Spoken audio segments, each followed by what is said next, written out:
এত রাইতে চা? ঘুম আসছিল না, তাই চা বানালাম। আমি তো মাঝে মাঝেই করি, ঘুম না আসলে চা বানিয়ে খাই। নাও ধরো। Thank you.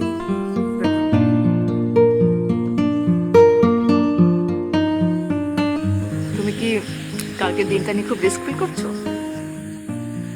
বলা তো যায় না। কিচ্ছু হবে না, চা খেয়ে সুন্দর মতো ঘুমিয়ে পড়ো। তাইলে চা বানাইলেন কেন? কেন, চা খেলে ঘুম আসবে না? না তা না, আমি শুনলে আমার ঘুম এসে যায়। আর কালকের ঘটনা নিয়ে একদম টেনশন করো না, আমি নিজ দায়িত্বে মিস্টার বেগকে নিয়ে যাব। বস্ত্রে নিয়ে গেলে তো দিবা ম্যাডাম উগানটা মাইন্ড করবো।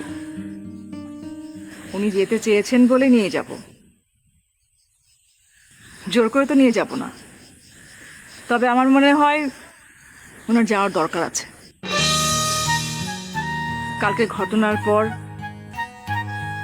এক নতুন বকুলপুরের শুভ সূচনা ঘটবে। তুমি চাও না? অবশ্যই চাই। এই বকুলপুর চাই না, আমরা আগের বকুলপুর চাই। সেই জন্যই ওনাকে যেতেই হবে কালকে। ওনার অভিজ্ঞতা আমাদের জন্য খুব দরকার। আর সবচেয়ে বড় কথা হলো, দাদা ভাইকে আইডেন্টিফাই করার জন্য ওনাকে যেতেই হবে। আর ওনার নিরাপত্তার দায়িত্ব সম্পূর্ণ আমার। আমার মৃত্যুর আগে ওনার মৃত্যু হবে না। আপনি তো আমার কথা কইলেন।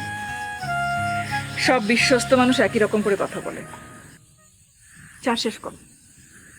আপনাকে মাঝে মধ্যে খুব অচেনা মনে হয়, কখনো আবার চেনা মনে হয়। আমি এরকমই, অনেকেই পছন্দ করে না, কিন্তু তাতে আমার কিচ্ছু যায় আসে না। এলাইগে মনে হয় বস আপনার এত ভালোবাসে। ভালোবাসে না, পছন্দ করে। উনি ভালোবাসেন ওনার স্ত্রীকে, আর সেই জন্যই আমি ওনাকে এত পছন্দ করি।